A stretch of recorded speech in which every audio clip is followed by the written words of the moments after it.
Hola a todos, bienvenidos a un nuevo episodio de Ideorema Podcast. Nos encontramos con Natalia Grant, más conocida en el bajo mundo como Natalia Vivas.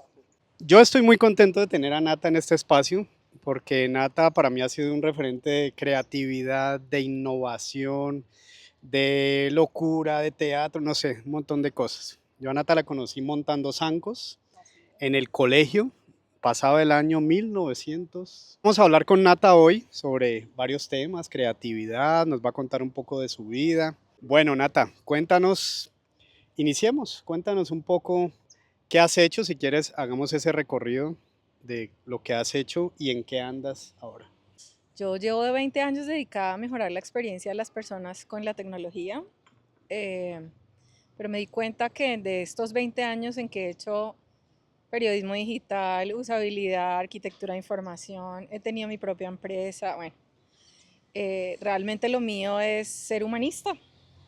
Entonces, al final no importa el producto o el tipo de tecnología, lo que me importa es el ser humano y cómo se relaciona con un producto, un servicio, un sistema, no necesariamente tecnológico.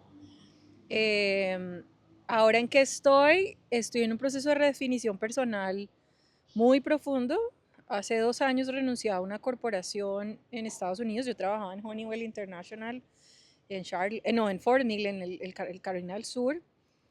Eh, y entré como en un loop de preguntarme qué es lo que estoy haciendo, por qué lo estoy haciendo ahora, y decidí renunciar. ¿Crisis de los 40? Crisis de los 40, crisis de la ¿Crisis laboral? UX, crisis laboral, porque sentí que llevaba muchos años tratando de convencer, o sea, como que la mitad de mi carrera fue humanizar tecnología y ahora siento que la siguiente mitad va a ser rehumanizar personas. Entonces, un poco de lo que estoy haciendo, que no necesariamente tiene que ver con UX o con digital, sino con temas más holísticos, espirituales y cosas así, medio hippies. Yo tengo una pregunta por la línea UX porque también yo estoy en esa área UX y también tengo una, así, ¿no? Em, También antes de ser UX yo era diseñador web y me gustaba todo el tema de la experiencia de usuario, pero ya cuando se nos certifica en esa área, yo me doy cuenta que yo extrapolo mi trabajo en todo. O sea, por ejemplo, no sé, yo voy a una tienda, analizo la persona que me atiende, veo también como el espacio y siempre lo pienso en términos de usuario. Lo mismo cuando yo era diseñador gráfico, diseñando marcas, pues uno termina loco viendo marcas por todo lado y viendo errores por todo lado. Entonces, había un área que se llamaba como relación humano-máquina. Era como un área, ¿cierto? Era un área, una asignatura. Y en esa parte, casi que ahorita lo que están tratando, lo que explicaba antes en esa área, casi que nos estaba preparando para lo que ahorita se venía con la inteligencia artificial, porque la inteligencia artificial ahorita tiene otro lenguaje. Ahorita hay un UX, UI, AI.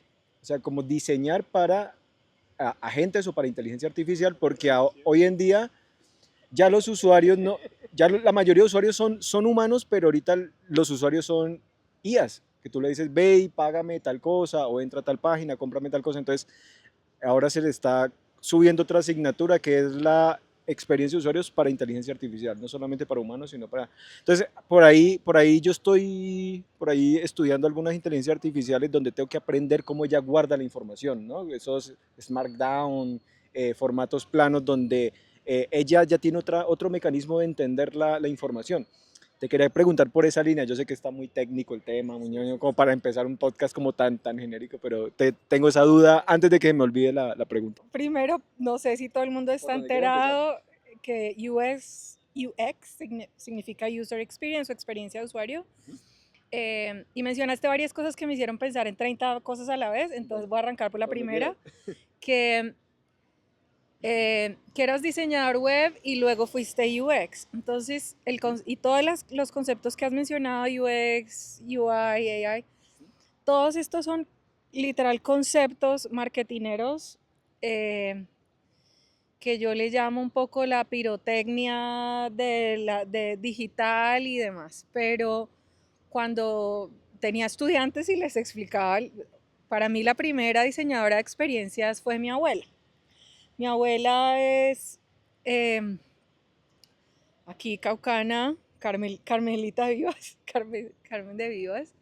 Mi abuela tenía una pastelería toda la vida en el barrio Valencia y lo que hacía mi abuela, a diferencia de hacer un pastel genérico para vender a cualquier persona, mi abuela se sentaba con sus clientes a preguntarles, ¿no? En los 15 años y cómo era y de qué color es el vestido y qué va a hacer y cuántas personas vienen.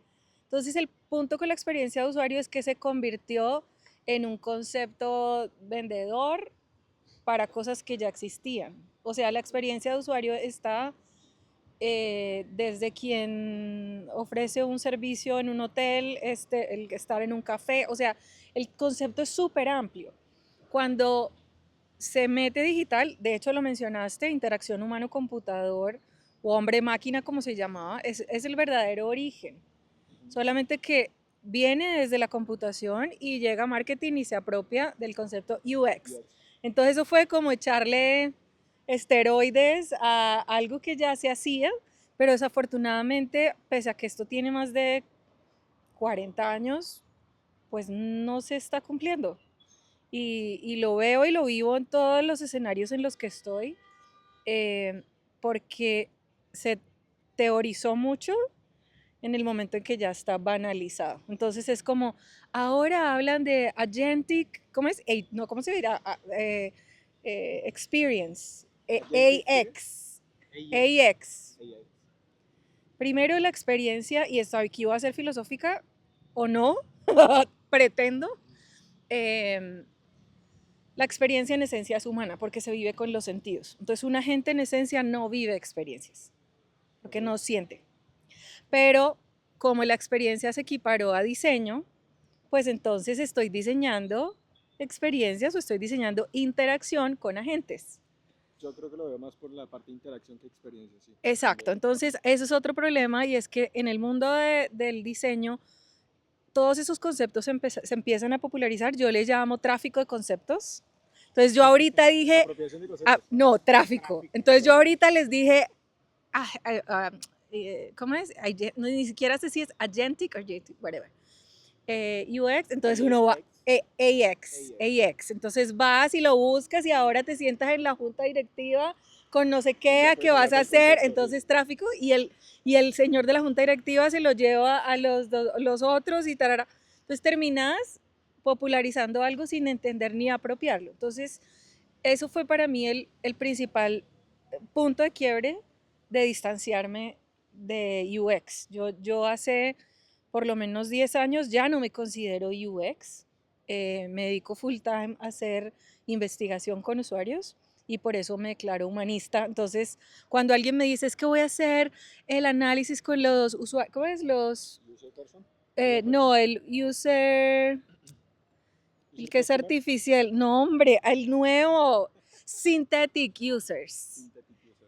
Ay, nada es porque es parte del hecho de que le pones a una gente o artificial ciertos atributos, le pedís que actúe como un usuario actuaría, pero no es un usuario. Estás creando, puedes diligenciarlo, pero la experiencia tiene que ver con lo que se toca, lo que se huele, lo que se sufre. Entonces, por eso para mí es el distanciamiento que tengo con la carrera y de hecho parte de esa renuncia que yo hago es un duelo de sentir que ya las cosas se banalizaron y si la gente quiere UX como diseño, pues véndanle eso. Porque yo ya sufría mucho porque no era, y ahora es como, va, o sea, me voy para otro lado de la experiencia que se asocia más con nuestra época de zancos y teatro y crear un personaje y ser, más que parecer o hacer. Yo voy a tratar un poco de que la narrativa de este podcast no se vaya para el futuro un poquito, se devuelva y al pasado. Entonces, devolvámonos un poco algo que a mí me marcó, que fue la asignatura, que era una electiva, interacción humano-computador, que ya lo mencionaba Rummel anteriormente. Pues Natalia era muy chistoso porque todo el mundo decía, bueno, ¿y es Nata de qué se va a graduar? ¿De comunicadora, de ingeniera, de filósofa, de diseño, de qué? Entonces Nata me mostró algo que era muy chévere, que era, no, es que vos puedes ver electivas en toda la universidad. Entonces, si quieres ver una electiva de medicina, puedes verla, o si quieres verla en ingeniería, la puedes hacer. Entonces, Nata me arrastró a ese curso que vimos de interacción humano-computador. Ya era mi acercamiento también a la prospectiva, porque estábamos hablando de cosas de futuro, de cómo iba a ser esa interacción, en fin. Yo te quiero preguntar, ya te preguntamos cómo te desmarcaste, cómo te desligaste de UX. La pregunta ahora es, ¿cómo llegas a UX? O sea, ¿qué te enamora de salirte un poco de la comunicación, de todas estas teorías que veíamos, de todo lo que implicaba la comunicación, a saltar a UX? Qué buena pregunta porque yo siento que nunca fue tanto como un salto, sino como una integración, eh, se dice en inglés seamless, no, seamless, como que no le ves la costura.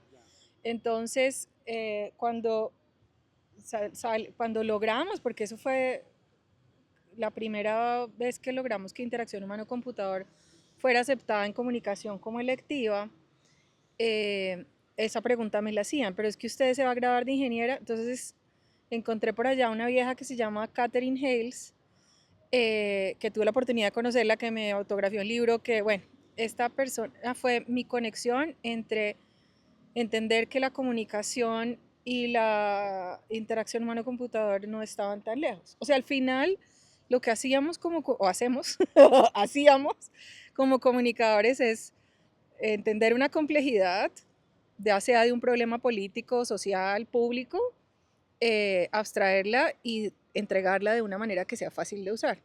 La diferencia es que la información o lo que vemos que pretende favorecer a una comunidad o a la sociedad, pues en este caso, si está en la tecnología, pues cambia no solo tu relación con el contenido, sino tu relación con el objeto. Entonces, Katherine Hales escribe un libro que se llama Writing Machines. Supongo que se traduce escribiendo máquinas, no máquinas de escribir. Entonces, ella, que era literata, analiza cómo cambia el contenido en relación con el objeto que lo produce. Por ejemplo, la interacción que no sé dónde lo van a ver, si lo van a ver en YouTube, si lo van a ver en Instagram. Esa, aquí en si vamos a salir en televisión, no sé, vía satélite, whatever. Lo que sea, la forma donde ustedes van a consumir el contenido, que es el objeto, el producto, primero necesitas una pantalla, ya sea un computador, una tablet, un móvil, no sé si no sé si ya en un reloj se puede ver, no sé, pero esa relación con el objeto cambia tu interacción con el contenido. ¿Y por qué? Porque estás en un sector, estás en vía pública, o si estás en tu computador, estás en una pantalla más grande, y todo eso cambia la relación con lo que se comunica. Entonces, por eso, ahí fue la pelea mía para la graduación, de justificar el por qué tenía sentido. Porque mi tesis de pregrado, proyecto de grado, fue orientado a entender cómo se leía, cómo escribir para gente que no quería leer, cómo escribir para digital, donde gente que no quería leer digital. Es más, no estamos leyendo, estamos viendo podcasts, escuchándolos, o sí, no hay, hoy menos se lee, y de hecho el hecho que sean 30 segundos o un minuto de reel o de, ¿no? Tienes 30 segundos para enganchar a las personas. 2 segundos.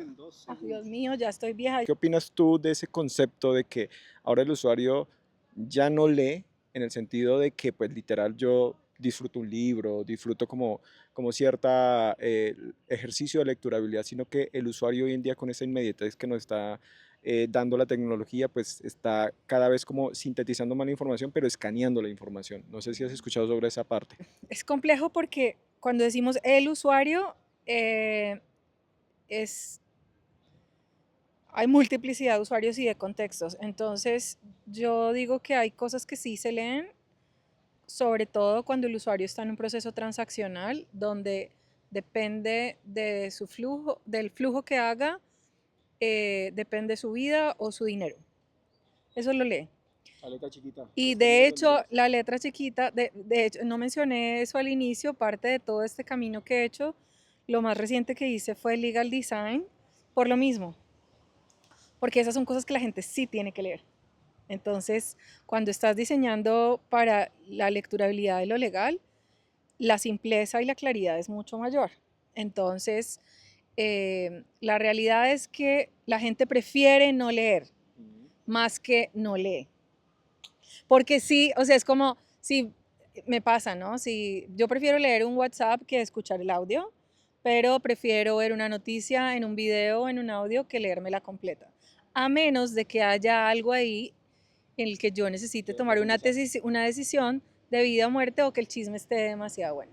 Es más, hablo más, la lectura radica en el nivel de interés que el usuario tiene sobre el tópico, pero si es algo súper ligero, vas a preferir escuchar. O sea, si yo quiero saber de la vida de Shakira, pues veo un video, pero si quiero entender qué pasó con la chica embarazada que acaba de desaparecer, no voy a ver un video. Me voy a morir del susto viendo el video, pero quiero saber qué está pasando. Entonces, el usuario prefiere no leer y depende del uso o el contexto en el que está, pero por mi misma obsesión con el contenido fue que terminé en Legal Design. Trabajé con Jaramillo Villamizar, un bufete de abogados en Bogotá. Trabajo desde fuera del país, ayudando a hacer que documentos legales, jurídicos, políticas, contratos sean más fáciles de leer por el usuario que realmente necesita observar. Claro, porque te estás comprometiendo, y ahí vuelvo al punto. La gente lee en lo que su seguridad se ve afectada, financiera, de vida, ¿no? O sea, estoy a punto de firmar que me van a hacer un procedimiento quirúrgico y que puedo morir en cualquier momento, o que me acabo de comprometer a pagar una casa a 50 años, así, no sé. Entonces, tu nivel, en la medida en que las emociones están más involucradas, va a ser tu nivel de detalle a lo que vas a leer. Pero sí, hoy no se lee dependiendo de... El usuario prefiere no leer, diría yo más. Seguimos devolviéndonos en el tiempo. Pasaba el año 2007, Natalia y yo trabajábamos en el periódico El País de Cali. Había una transición de lo análogo a lo digital, ya el periódico estaba perdiendo su fuerza en lo impreso y, y ya se estaba volcando todo a lo digital.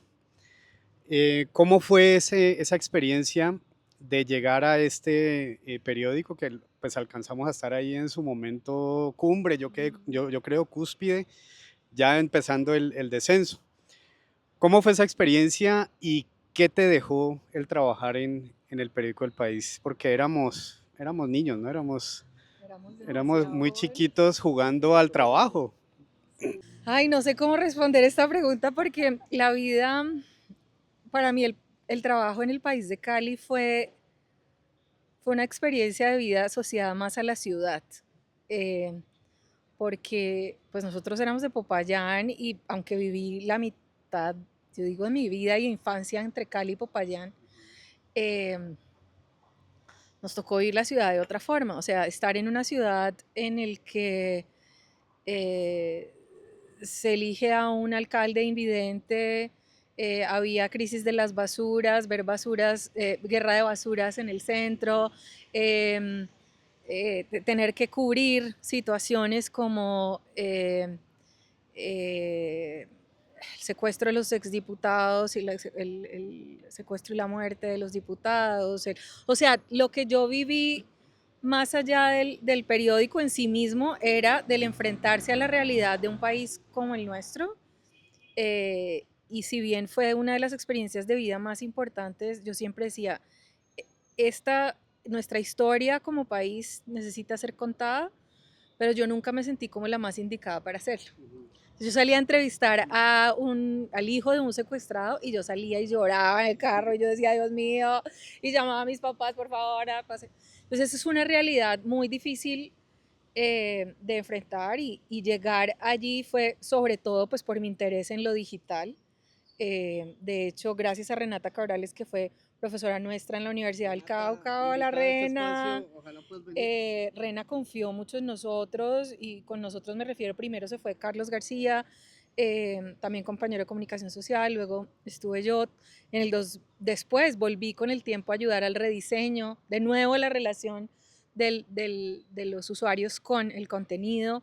Pero sí, para mí ese momento de llegar allá fue un despertar de la realidad nacional que me sigue agobiando. O sea, yo pues hoy vivo en otro país y he vivido en otros lugares, pero me sigue tocando muy profundo. Yo he dejado de ver muchas noticias y estar de nuevo en la misma zona horaria hace que ese algoritmo de Facebook me está mostrando cosas que están pasando, que son duras y a las que yo ya no estaba acostumbrada. Entonces es un poco eso, el golpe de realidad y esa llegada fue muy significativa para entender realmente de qué se trataba el mundo, porque siento que uno cuando está en la universidad lo vive, pero cuando ya lo tenés que enfrentar, el duelo de la gente, la vida real, fue duro. De pronto tal vez por eso los cubrimientos que hice hacia papel o análogo, que tengo varias anécdotas, ay no,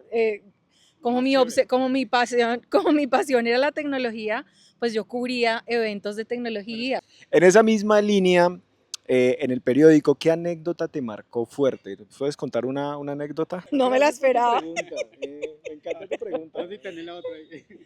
Sí, Ya la tengo, ya la tengo. sí, de hecho, como estaba hablando de la diferencia entre lo análogo y lo digital, esta es una anécdota que es penosa para quien estaba entrevistando. Entonces yo estaba cubriendo un proyecto de un bus que iba por todo el Valle del Cauca conectando a los niños a internet.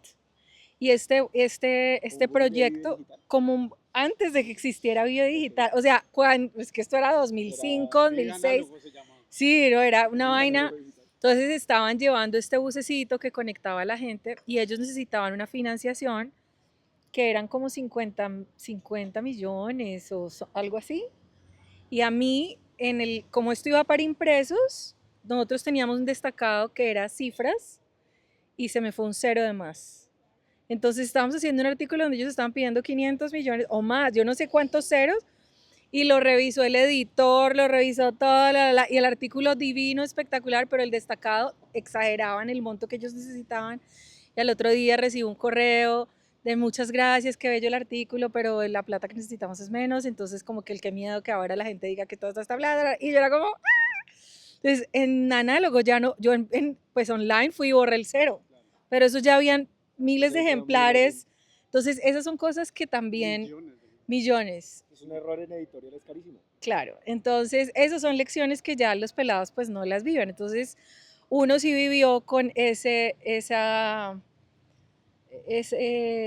peso, porque no hay forma de volver atrás, no hay un control Z de algo que ya se fue en papel. Pero pues sí, hubo más anécdotas, creo que una de las más pues no chistosas, frustrantes para mí y que me angustiaron, estábamos en una marcha por la paz anti-FARC, o no me acuerdo en ese momento, y yo estaba cubriendo con Video 8, que teníamos que llegar a digitalizar, o sea, era una cosa loca, en 2005 no había, o si había, nosotros no la teníamos en esos momentos, y yo estoy así, viene una cantidad de niños marchando, y yo a todo el mundo me acercaba, bueno, ¿y por qué estás marchando? Cuéntame.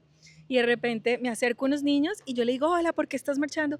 Y la niña empieza a tratar de comunicarse y yo era como, ¿qué hago? ¿Qué hago? Y enfrente era como comunidad de sordomudos, de no sé qué. Y yo, entonces se acercó la profesora y entonces yo seguí pero por dentro yo me sentí fatal porque yo no sabía cómo interpretar. Ella quería.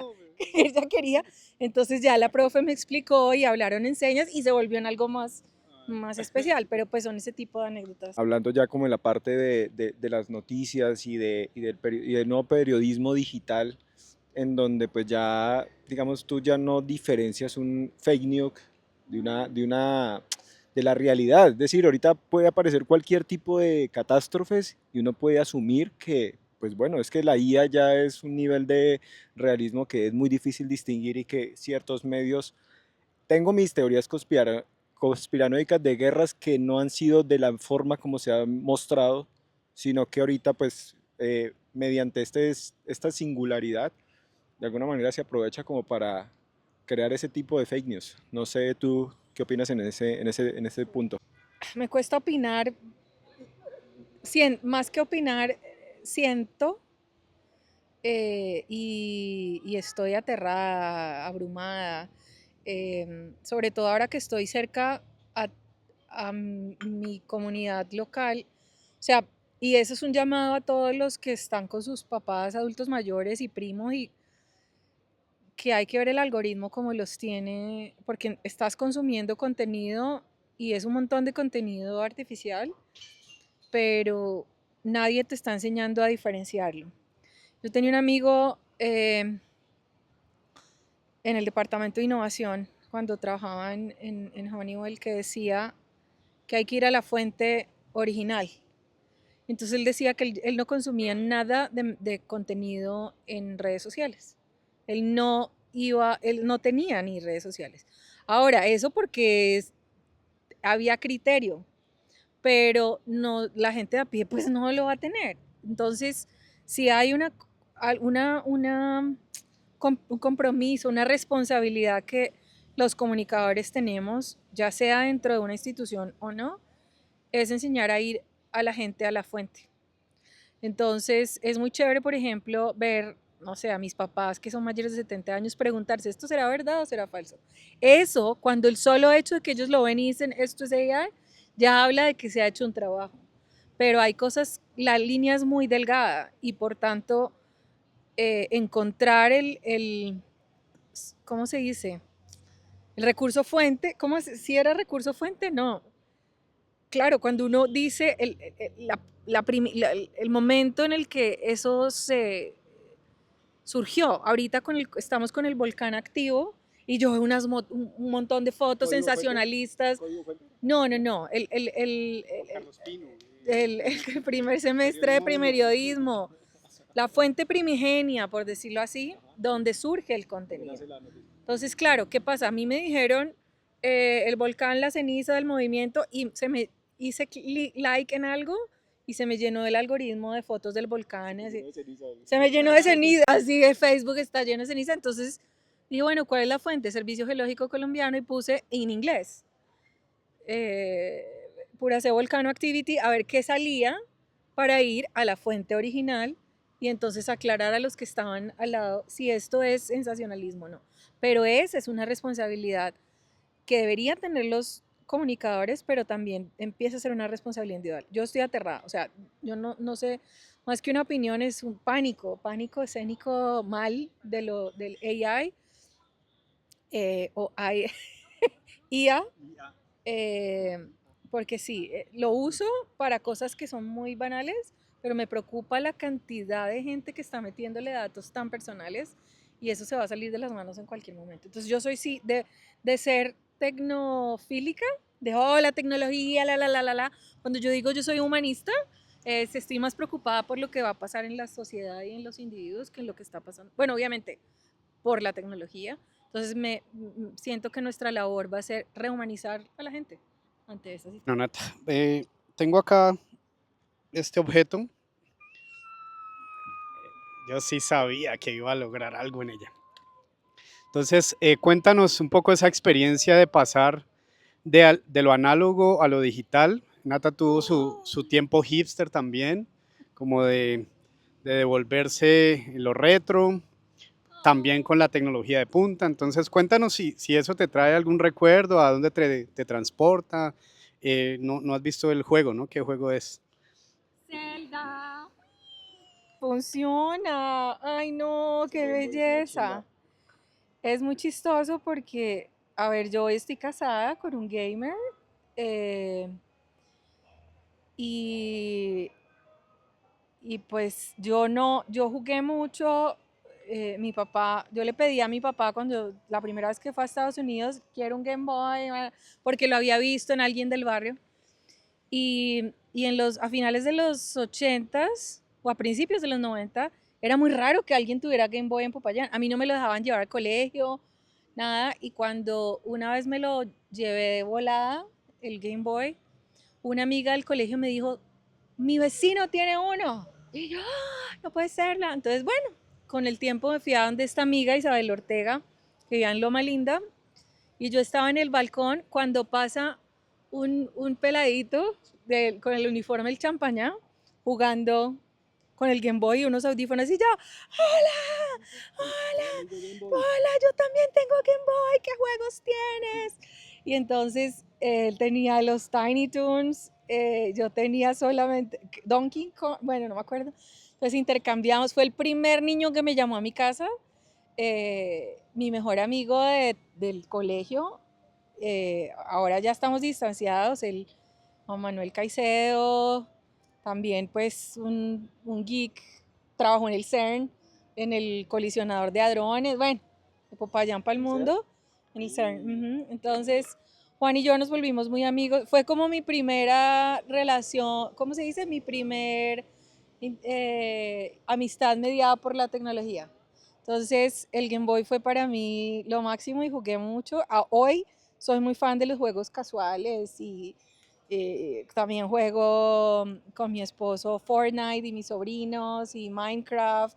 Y entonces sí, no soy gamer como, pues no tengo un computador, que no, para mí es mucho más juego casual y todos los jueguitos como Zelda y bueno, entonces es muy bonito. ¿Cómo? Los retros clásicos de Nintendo. Los retos, tengo un Nintendo Switch, pero solamente es para jugar con mis sobrinos. Ha sido mi forma. Yo siempre he creído en las relaciones mediadas por la tecnología, en la medida en que haya colaboración. Entonces, por eso les digo, como todo lo que la tecnología nos permita conectarnos como seres humanos es algo que es lo que voy a estar.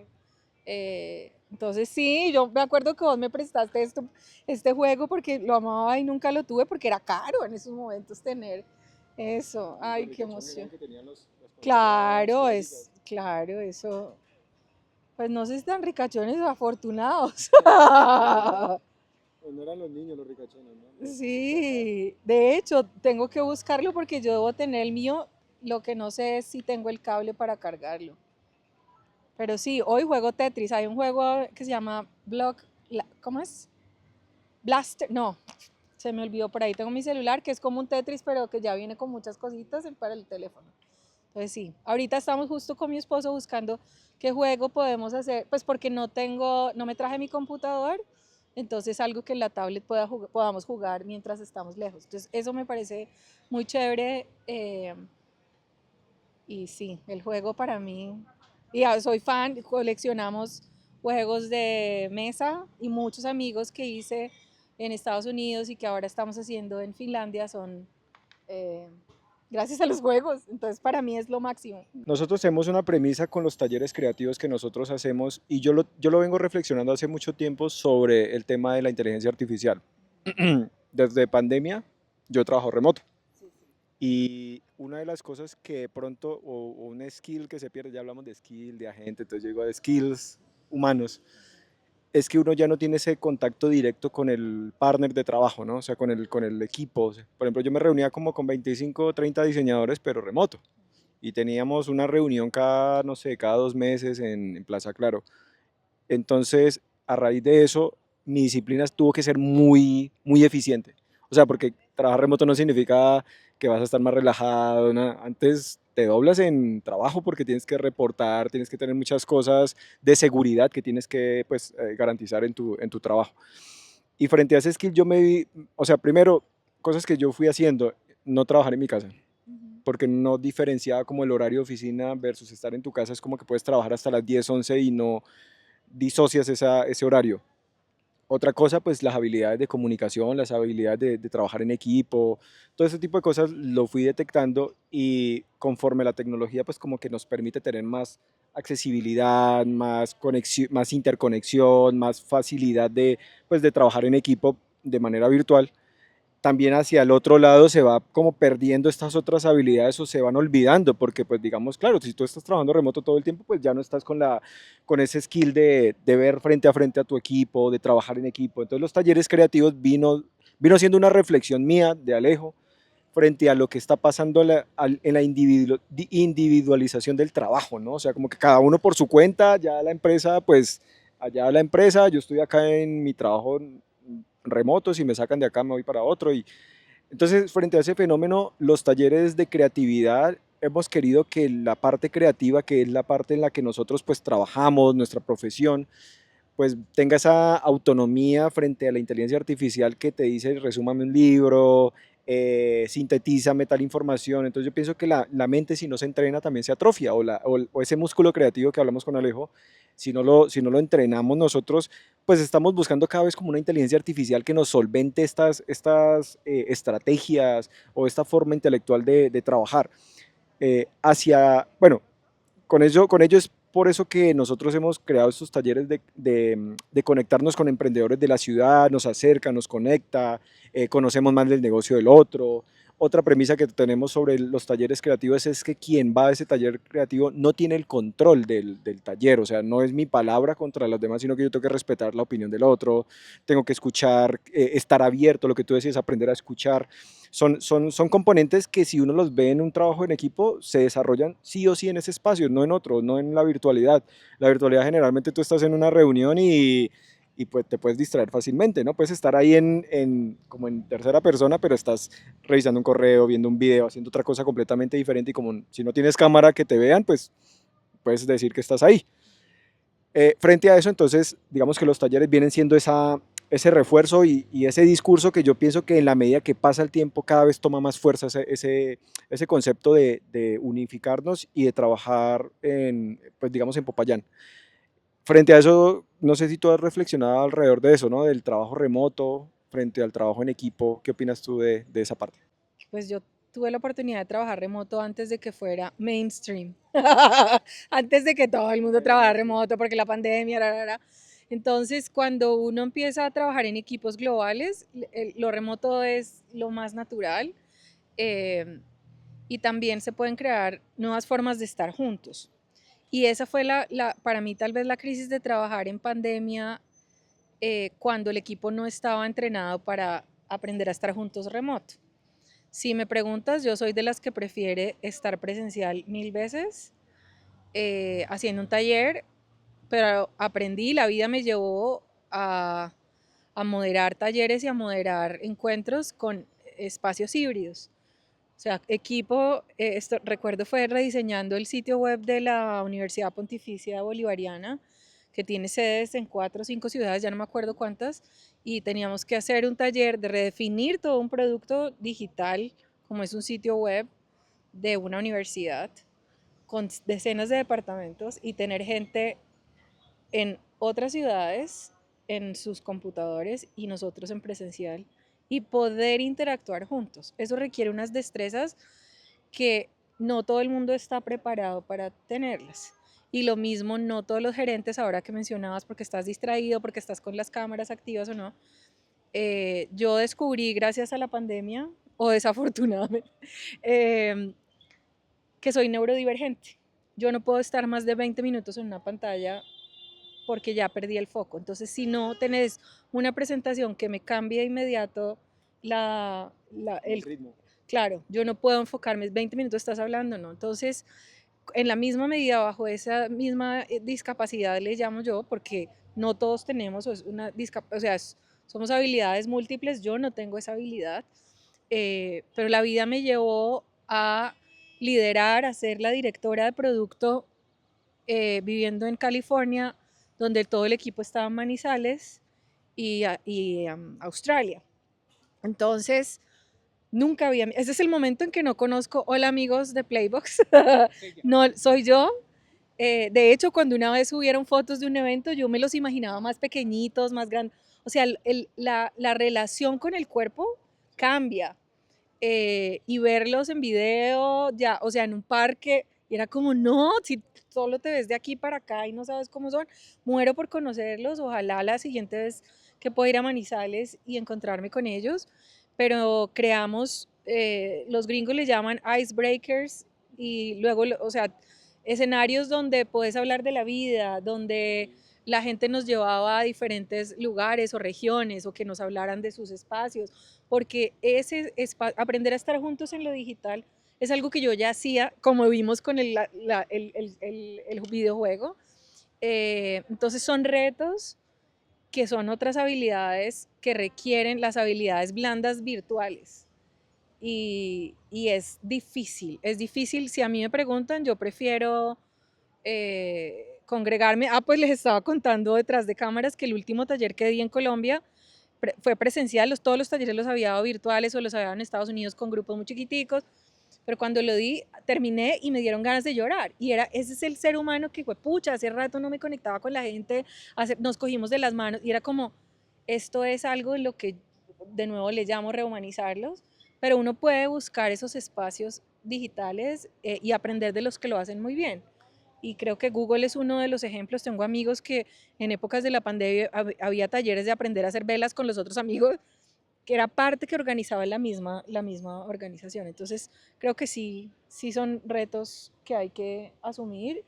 Si me preguntas, yo preferiría no. De hecho, cuando yo entré a trabajar híbrido, en el momento en que fueron 2 años después de la pandemia, yo decía, yo creo que yo era el único ser humano más feliz del mundo de volver a la oficina. Porque por la misma neurodivergencia yo necesito al otro activo ir, interrumpirlo y decirle algo, pero hay otras personas que no están prestas y déjenme hacer lo mío y se terminó la tarea, no. Yo soy más productiva si tengo más estímulos. Interacción, estímulos, contacto. Entonces amaba que tenía un jefe británico que sus reuniones eran de 15 minutos. Entonces, dijiste lo que hay que decir, llegas puntual o llegas puntual, y llegas un minuto tarde y ya te perdiste lo que tenías que hacer. Entonces eso genera otro tipo de compromiso y otro tipo de manejo del tiempo, que creo que eso es también el reto de trabajar manejo remoto. diferentes instancias, ¿no? O sea, instancia digital, una interacción diferente, instancia Física, presencial, es más corporal, más interacción. claro, y eso se está perdiendo y es crítico. O sea, yo estoy más preocupada. O sea, yo en estos momentos estoy como en una fase de entre menos digital pueda ser mejor. Yo tengo 3 preguntas sobre Molly Parker. Oh my God. ¿Cómo nació? ¿Qué te aportó? ¿Y qué hay de la vida de Molly? Bueno, Molly Parker, uy, yo no sabía que te acordabas de eso. Molly Parker era mi seudónimo de los blogs al inicios de del 2000, los 2000 se dice, los 2000. Yo vivía conectada, tenía ICQ y me dio por ponerme Molly, no me acuerdo por qué, pero Parker por Charlie Parker. Entonces, esa era como mi identidad en ICQ o ICQ. Y por allá en 2000 yo empecé a tener un blog de lo que estaba viviendo, porque parte de ser curiosa de muchos temas en una ciudad pequeña como Popayán era que yo no tenía con quién hablar de lo que a mí me interesaba. Entonces creé esta identidad digital y me empecé a encontrar con gente que tenía intereses similares. En ese tiempo era la poesía, la literatura. Bueno, cuando entro a la universidad ya encuentro más pares para hablar del tema. Molly Parker era un diario de mi día a día empezando a trabajar en proyectos dentro de la universidad. Yo fui monitora de contenido en la Universidad del Cauca, descubrí la UX y en eso empecé a conectar con otros blogs en una red que se llamaba The Open List. Antes de que existiera Facebook, teníamos un grupo, sí, precursores, Pacífica se llamaba la comunidad, teníamos juegos, no, claro, es que soy un poquito dinosaurio, pero ¿qué pasó con Molly Parker? Molly Parker yo creo que sí, yo la sigo usando, es más, es mi correo para newsletter, de inscribirse a newsletters y cosas, o cuando tengo que hacer usuarios de prueba, yo siempre me llamo Molly Parker. Pero también fue un proceso de identidad, de construcción de una identidad digital, que luego fui integrando y hoy creo que ya está más integrada. Creo que Natalia Grant es un poco la combinación de esa identidad. Natalia Vivas, criada en Popayán, de colegio religioso y de todo eso, con Molly Parker, que quería conocer el mundo, que tener amigos de todos lados. Entonces fue como esa integración hasta hacerlo. Entonces hay un poco de mí que sigue siéndolo.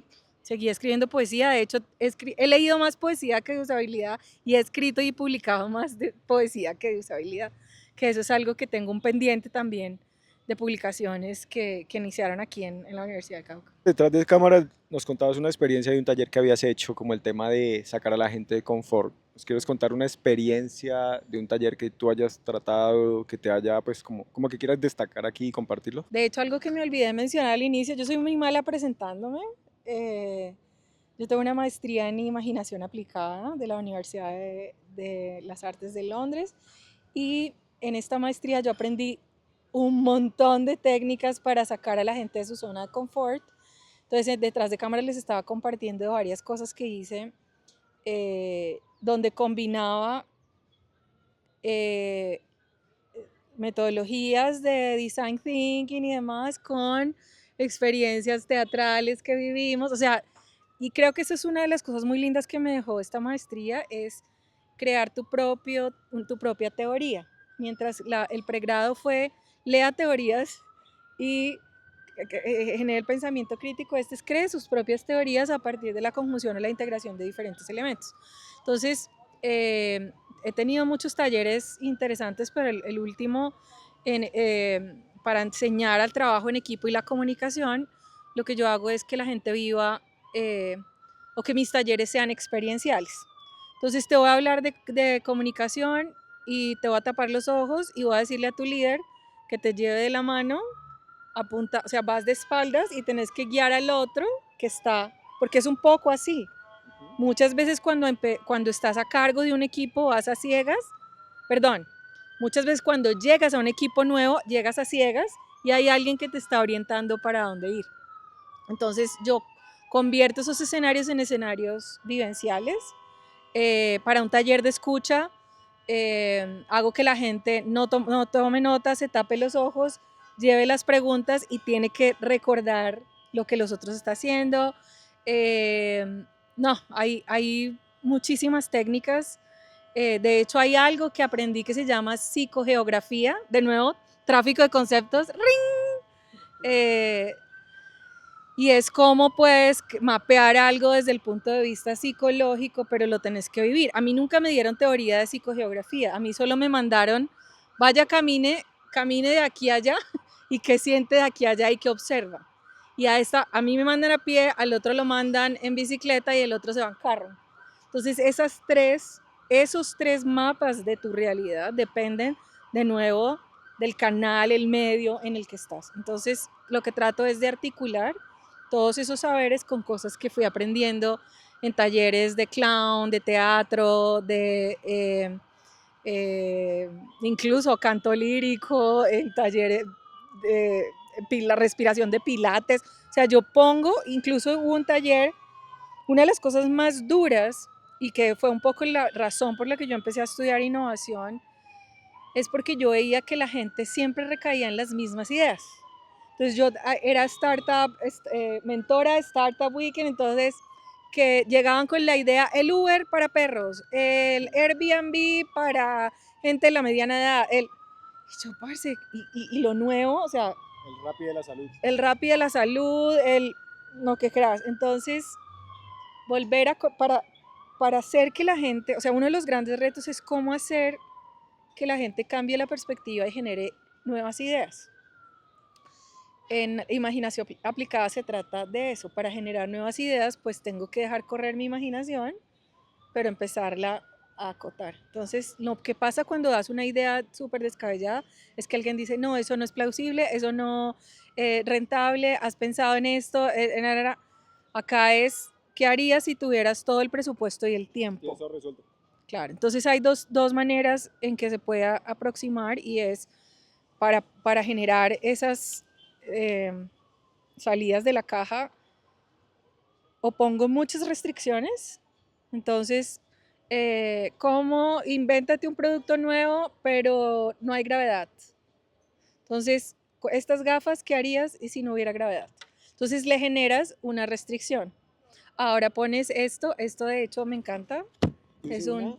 ¿Qué harías con la movilidad sin semáforos? ¿Qué haría con Pasaría con la como mo- ¿Qué diría pasaría? un amigo argentino, Martín Cislicán, catapultas? Eso es el pensamiento divergente. Entonces, ¿qué viene la escuela de negocios y te dice, pero ¿cómo vamos a hacer catapultas? Y la gente no se... Entonces viene el ingeniero y te dice, pero se van a chocar en el aire, pero. Entonces, ese tipo de pensamiento neurodivergente que suele tener el niño, ¿no? Porque para mí, innovar es una conexión completa con tu niño interior. Bueno, es que innovar no, la creatividad, porque innovar es otro rollo. O sea, me costó, yo pasé de una escuela de innovación, de gerencia del conocimiento e innovación en Medellín, a una escuela de artes en Londres. Entonces, que acá tenía todo lo técnico, el business model, el tararara, y allá llegué, invéntate un animal que no exista. Invéntate un animal que no exista. Entonces, pues tenés que empezar a ver todas las...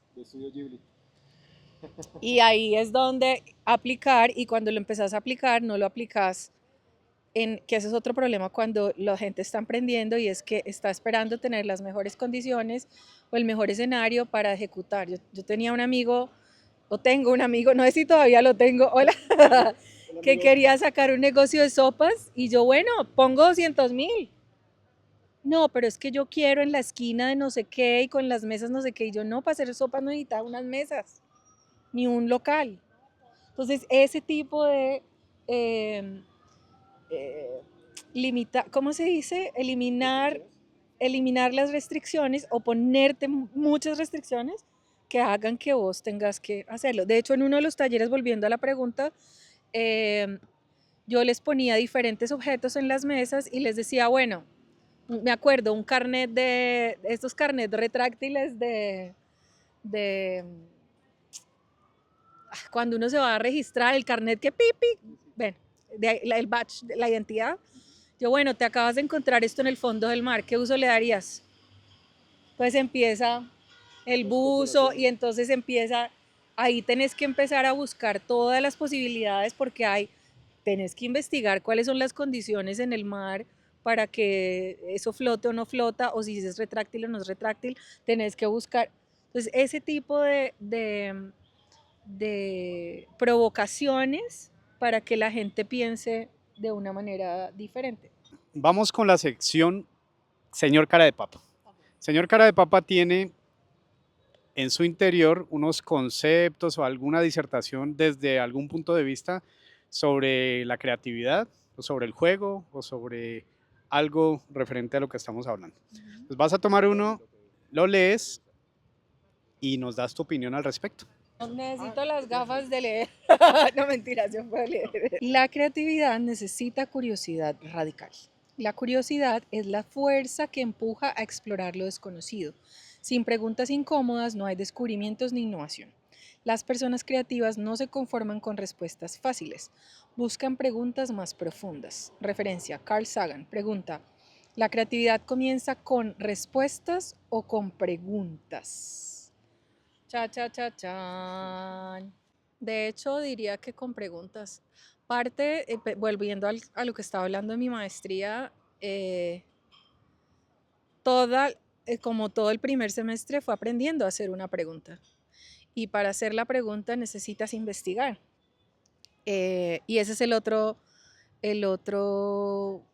reto, y es pensar que como se me ocurrió ya es una gran idea, y resulta, pues sí, pues es chévere, pero pues tenés que empezar a ver qué hay detrás de esa pregunta. Entonces recuerdo que nos hacían poner los tópicos. Cuando tienes una idea, sobre esa idea te haces una pregunta y empiezas a desmembrar cada uno de los componentes, empiezas a deconstruir, y quiero contar aquí la historia, y es, yo empecé mi idea de tesis del posgrado en cómo construir una nueva métrica del tiempo.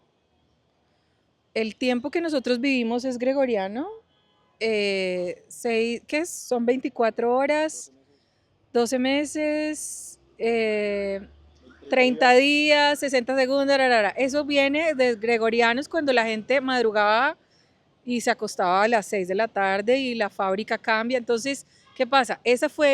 ¿Cómo puedo crear una métrica del tiempo? Pues tengo que entender cómo es el tiempo ahora. Y esa fue, en la desmembración de esa pregunta, yo descubrí que una forma de capturar el tiempo era a través de la música. Y la música te permite viajar en el tiempo. Solamente que no es la forma como viajas en el tiempo clichésuda del libro, pero me tocó investigar sobre física cuántica, sobre rarara. Entonces, obviamente, esa es la pregunta que me surge.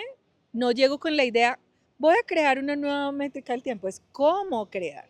Entonces, cuando te haces esa pregunta, empezás, te abres a miles de posibilidades.